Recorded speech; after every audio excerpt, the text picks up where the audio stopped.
This is an update on the research portion of the apprenticeship course that I am taking this semester, and this can supplement the final paper that I am working on and will be submitting to Dr. Gruey, and it will also provide a way for me to show Amanda where we stand and what I have done since we last talked as we finish this up and get the paper where it needs to be, and to make sure that I am helping as much as I can, even if I have to spend more than the 45 hours that I need to fulfill the apprenticeship. I am fine with that. I want to make sure that we get what needs to be done. You know, one of the things that's really important to me as a student is being able to integrate what it is that I'm learning across the different courses that I'm taking, and not only integrate them, but be able to effectively communicate it. And one of the things that Amanda wanted me to do here was distill out, the key points. And we more or less decided to go with the pre-post data reporting for this paper, as it seemed a little bit simpler. But I also did want to make sure that I put in a real effort in getting my head around all of what is contained in the dissertation. So this linked document that Amanda will have access to will show a working draft where I've been doing all my tinkering, and there I have put down sort of a framework, key points that I derived from that or that I felt were significant, as well as a kind of a framework for getting my head around the ingredient set of what a good academic paper does. What each section, or the sections that I would presumably be contributing to, needs to do in order to be appropriate, and also to help gauge it so we're matching it with the appropriate journal. So I kind of constructed that framework, and then I populated it with what I felt were viable candidates for this paper. And to that end, after distilling down what I thought were the key points of the paper as a whole, I wanted a way to articulate those thoughts and put them in ways that I felt were consistent with academic journal language and style. And so as I've done this, I've compiled ways when I would reach a point in the dissertation, I thought, how would I summarize that in one sentence that encapsulates it and is consistent with the style of an academic journal? And I think it's useful to sort of track the iterations of that. And that's from my own learning and knowledge, but also so I can look back as I progress further in my education and see the progress I've made.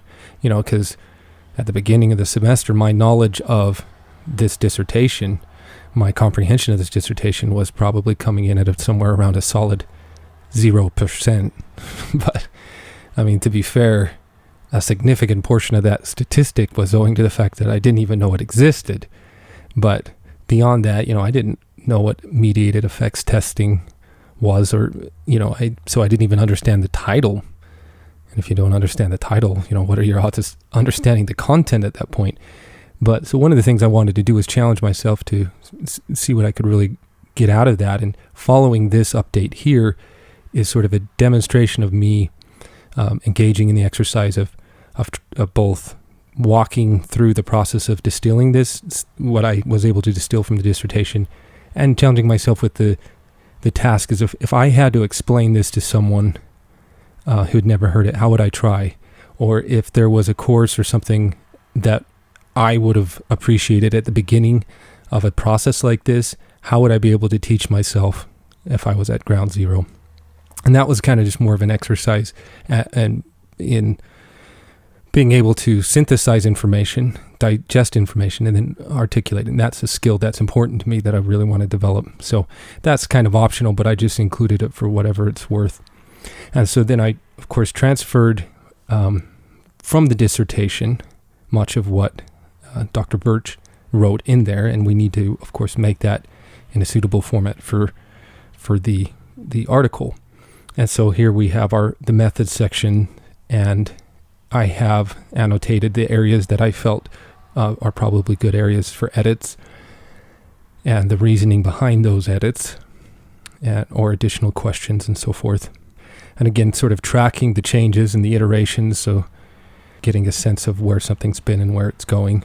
Below that, I have basically the same thing, but just written out with those proposed edits to see how that flows. So for example, one of the things I thought could maybe stand to be trimmed down for the purposes of a paper was the amount of detailed and background information about the Institute of Research and Evaluation when explaining how the constructs and measures were, where they were taken from. Maybe we just reference that the predictive constructs and measures used for testing were derived from the Institute of Research and Evaluation, and then go on to explain those. But that information is useful, and someone who may be interested could have access to those, but I didn't know if that might, maybe bog down the reading for the purposes of the paper and getting to the point, which very well may be just reporting on the pre and post data. But I wanted to leave flexibility and room to breathe here, so I didn't make any permanent changes, but did give these samplings for considerations. And so that, with what I've done in reading, rereading, really trying to get my head around it, figure out ways to communicate it, and then going through this and getting this to where it is, represents another 15 hours worth of work. And so I've got about 5 more to go to technically fulfill a requirement. But as I say, any time that I need to go above and beyond that may be relevant to finding the specific journal candidates or whatever is needed for me to offer my assistance, I'm fine with going over. I just want to do the best job I can, and I'm sure that in some ways I didn't do it perfect, but that's, I think that's part of what we're doing here, right, is learning. So, but I do very much appreciate being able to have worked with Amanda. She has been very professional and very helpful, and I'm sure Dr. Gruey is a very wonderful person. I've never had the pleasure to meet her, but perhaps eventually. So what follows, as I say, is that additional component that I decided to document as well. And I will be, of course, turning in the final paper and just continuing going through this until we get the paper where it needs to be. And I can then rest knowing I did my best to fulfill the contract stipulations of this course.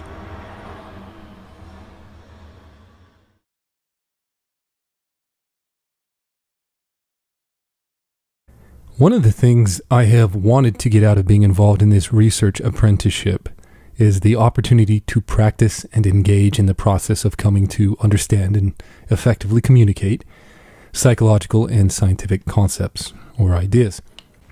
It's one thing to understand a concept, and it's another to be able to effectively communicate that concept. And roughly 99.99% of what you do as a psychologist is engage in communication. So you need to be able to take technical language and decode it into practical language, and you also need to be able to take practical language and convert it into technical language. You have to be a linguistic mediator. And I think that the more students incorporate what they are learning across the diversity of their courses, the better they are going to remember. As it engages deeper levels of cognitive rehearsal and association points. And this is something that has been studied. There's a technique that I was introduced to last fall in a physics course that is sort of loosely called the Feynman technique. And it's based on the ideas and methods of the late Richard Feynman, who was a very brilliant bongo drum player, who also happened to be a very brilliant quantum physicist. He was sometimes called the Great Explainer. And I really appreciate that Feynman type perspective and approach. Really challenging yourself on your own comprehension. And as you engage in the exercise of having to explain concepts that you were learning, you not only get a sense of where your strengths are, but a chance to see where you can still strengthen or be strengthened in your understanding. So when given this research project, it was a bit complex out of the gate. And when you're thrown out into the ocean, what you're basically looking for is some way to navigate, to figure out where you are and where you're going. I wanted a way to conceptualize the ideas for myself. I wanted to go through the dissertation and see if I could not only distill out the pivotal concepts, because that's one of the skills I need to be able to do, but to challenge myself to see if I could then explain them to someone who had never been introduced to them before. So that's what, in essence, this video exercise is. And it also serves to the function of documenting my time and efforts in the project and for tracking my broader educational experience as a whole, which has some relevancy, particularly as I approach the time of applying for graduate schools. As I was reading through the dissertation, I found myself wanting at times access to some analogies to help me get my head around what was being described. The brain really needs a way or a schema system for containing and categorizing information as we obtain new knowledge. To really feel comfortable and confident in the ability to communicate, you really have to be standing on solid footing. You need a way to see what it is that you're trying to do, in this case, what the research is trying to do, and why. And especially if you're going to help write anything. So there isn't a specific course on how to interpret this specific dissertation. So in a way, I've come up with my own way of trying to do that. And it's also helping me learn the ingredients of a good dissertation. So if the question were to be asked, what is this dissertation all about that I'm doing research for? What are we even trying to do? And one way to say this, if we wanted to just start off with the technical language, we could describe it like this. One of the things that we're doing is understanding the concept of mediated effects in the context of educational program interventions. Understanding the concept of mediated effects in the context of educational program interventions. And so that sentence may technically be correct, but it is also the utilization of language in a way that most people are unfamiliar with. And someone might think, I don't understand that. I don't think I can understand that. And frankly, I don't even care to understand that. But I take umbrage. I submit to you that you can understand the concept of mediated effects testing.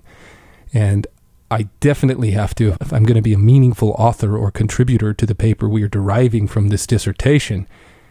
So it's probably a good idea that I understand it. So here's the analogy exercise. Are you ready to understand mediated effects testing? Contain yourself. So we're going to imagine pirates. We're going to imagine the condition of scurvy. We're going to pretend that we don't know the answer to scurvy. So we have a problem. Pirates have scurvy. Teeth are falling out. Old wounds are opening up. They are dying. What do we do? How do we treat this? So one day a pirate wife is like, hey, Carl, just trust me on this. I think you should try eating some limes, like every day.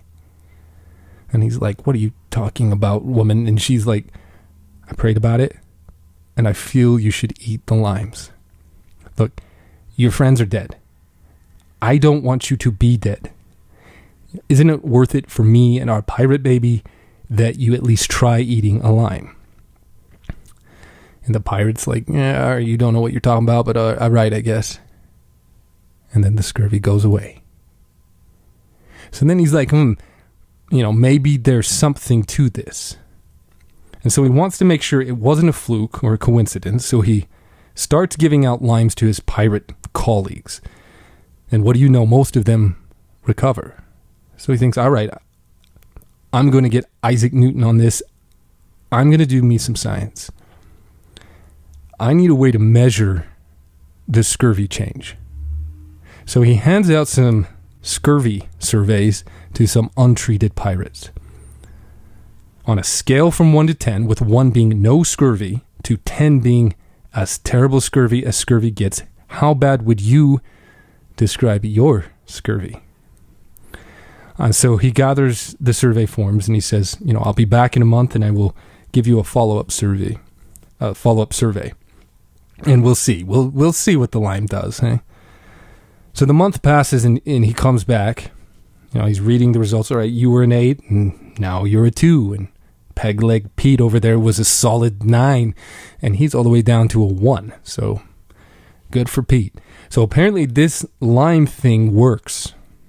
It's effective in producing change scores. The pirates are reporting significantly improved quality of life. And those change scores appear to be matching, right? They're matching with observable reality. So it isn't just that they are reporting an improvement in scurvy condition. It's matching with observational data as well.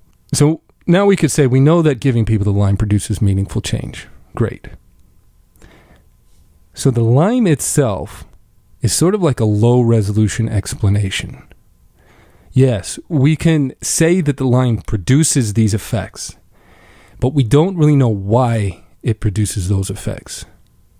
A higher resolution picture would reveal what it is inside the lime, what content in the lime is producing the change that we observe. So here's our first sort of division of possibilities in thinking of this. We have basically two category classes that emerge, or ways of thinking of this. So the change in scurvy scores may be entirely explained by what's inside the limes, the lime content. But hold up, another pirate has a point. What if the change isn't so much explained by what is in the lime? Maybe it's the physical process of chewing and swallowing, right? The lime maybe just provides a reason or a context to chew, and maybe they just weren't getting enough chewing exercise. And so the act strengthens the teeth, and maybe that chewing stimulates the humors, Carl, and brings about the changes. And maybe it's a combination.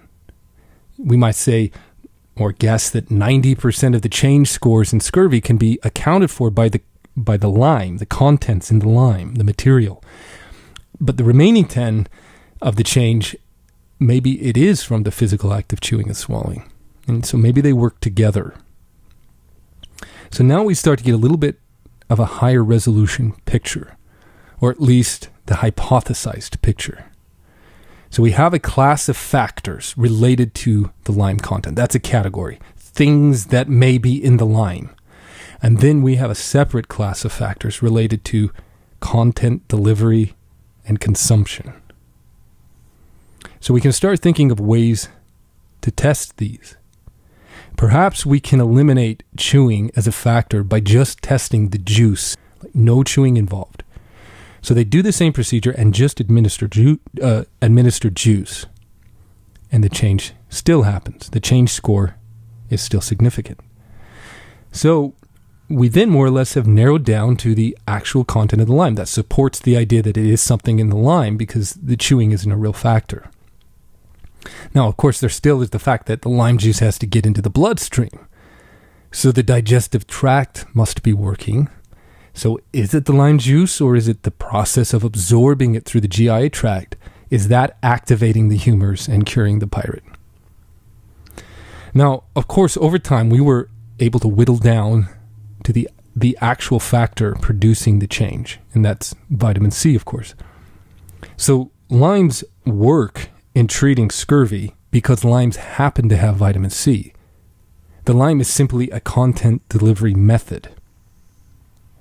So in other words, if a pirate were to just get a pure syringe filled with vitamin C and maybe some saline and inject, get rid of the heroin and inject it straight into the veins of the scurvy pirates, bypassing the chewing and the swallowing and the absorption in the GI tract, and we still see the change, then we can be, again, confident that it is indeed the vitamin C that is responsible for the change, because we took out all those other things that might have been contributing to it. So I think that concept's probably pretty well understood. So now imagine a lime that had no vitamin C in it. Or let's say that it had a dormant version of vitamin C. And you gave that lime to someone, and unsurprisingly, it didn't fix their scurvy. So they might conclude, well, this lime is useless for treating scurvy. I took it and I still have scurvy, so it doesn't work. Now, imagine that the dormant vitamin C will transform into an active form of vitamin C, but it just needs some sort of injection of, let's say, British spring water. So now let's say this new form of lime took over the lime landscape. This is how limes are now. So the problem is injecting the spring water in the pirate veins directly doesn't take care of the scurvy. But injecting it into the lime and then giving the lime to the pirates does take care of the scurvy. So now we can consider a new way of looking at the treatment. The treatment in this frame is the injection of an activator into the lime. The lime then goes to the pirate, and the pirate gets better. So in that chain of events, we now have a middleman. So the process of injecting the limes with spring water did ultimately produce a change in scurvy, in the scurvy scores, we might say. But the reason it did is because it had a mediating effect on vitamin C. So it's like, come on, vitamin C, you can talk to me. I know that you have more potential than you are leading on towards. Let's awaken that, shall we? And that's what a mediator does, right? Negotiate a change or an exchange. So then, tying this now back to the dissertation, what we're studying is the effects of sexual education programs on sexual behaviors. And so what we are seeing is the concept of behavior. Beneath that concept, we see the concept of intention. Behavior is intrinsically tied, married, interwoven with intention. But what I take out of this dissertation is that it isn't intention alone that predicts behavior. Intention alone is not enough to accurately predict behavior. So, for example, you may intend to wash your car today, and that doesn't mean you will actually follow through with it, even if you had opportunity.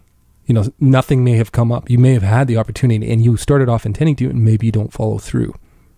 So what we really need to understand or study is a specific form of intention, what we might call activated intention.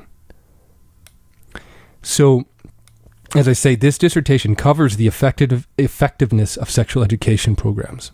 The question is, when they work, when they are effective, why do they work? What are their active ingredients? What is the vitamin C of the sexual education program? So whether that is an abstinence-only program or whether it's a comprehensive program, what is the common ingredient set that produces the change that is intended? Or another way of thinking of this, what is the injection that we must give the program to activate it? So we can then think of two classes of intention or two types of intention, in a passive intention or kind of ambivalence. Maybe you do it, maybe you won't. And then a very activated intention that's would be a better predictor of behavior. And activated intention is the primary mediator. That is the vitamin C. So the question is, how do programs produce activated intentions? The effectiveness of the program is measured in its ability to produce activated intention. That's another way of sort of distilling down what we arrive at. And so now we have identified a specific target. So to analyze that, we don't only consider the content of the program, but the context in which it is administered. And so in practice, if you can get a baseline reading of someone's of a student's level of intention, okay, then you administer the educational program. Then after the program, you get a reading of their follow-up intention, which in theory would be activated intention. Then you can predict the likelihood of engaging in the behavior that you're targeting. And that's in essence what the dissertation is about. And it's presenting the mathematical modeling for how to do this. And you have to consider what the mediators are. What are our candidates? Okay, so the way that I arrive at this concept of describing it in terms of activated intention is through the process that Dr. Paul Birch undertook in the writing of this dissertation, which involved going through the existing literature very tediously, very painstakingly, and thoroughly. And he extracted out the best candidate mediators. And the mediators are the elements that we can think of them as the elements that an educational program can actually target or affect in students. So going back to that question, why do some teenagers engage in sexual activity with others and some do not? What factors determine the difference? And then how do you design a program around it? So one of the factors could be poverty, and it is. So a student growing up in a poor socioeconomic condition state, that is a predictor of engaging in early sexual activity. So another factor is biology. Males, for example, are more likely, as are males who start puberty sooner, and that is described in the dissertation. So in other words, an educational program that is administered to students in a classroom, it isn't going to change the students' biological factors, right? It's not going to change when they start puberty. And it isn't going to immediately change anything about their socioeconomic situation or home life. A student is not, in other words, going to walk away from the program and suddenly go home to highly attentive, engaged parents who have suddenly financial security and a German Shepherd. That isn't what the program is going to do. Now, the long-term effects of education may increase the probability of that for the student, but we're talking about the short term. In that immediate aftermath of that program, nothing is going to change about those non-attitude factors. So when we study the question of when sexual education programs work, why do they work, we basically can eliminate anything that is outside of the scope of attitude and perspective. That's really the only thing that an 8 or 80-hour course could theoretically affect, the mental constructs within the student. So a program theoretically could affect awareness of the consequences of sexual activity, STIs, right, HIV, etc., teen pregnancy. You theoretically could affect their values. It might be a little bit trickier to affect their values than their home would, or their whatever cultural or religious framework that they exist in. So you might not be able to change them that much, but theoretically you could. And you could theoretically affect efficacy, or the confidence in being able to follow through with your intentions. And you could affect intentions. In fact, that is what the research indicates. That is the mediating factor. So going back to this concept of activated intention, intention is a thing that makes the main difference. And those other factors inform intention or marry up with intention in order to produce the final observable behavior. So a student could, for example, go into the classroom with already having the value and intention to abstain from risky sexual behaviors, but they may have very low self-efficacy or confidence or willpower in their ability to resist opportunities when they present themselves. So an effective program for that student might positively affect their efficacy scores. That then would join with their existing values and intention to produce the ultimate behavioral outcomes. So in the Lyme analogy, the primary mediator producing change in scurvy scores is vitamin C. But now that we understand that concept, we can imagine alternate scenarios.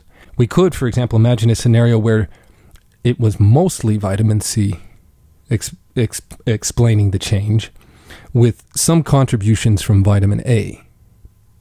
So, and if that were the case, and a lot of times this is how things are, that there are multiple things working together. But so if that were the case, we would want to know how much vitamin C is bringing to the change equation, and how much vitamin A is bringing to the change equation.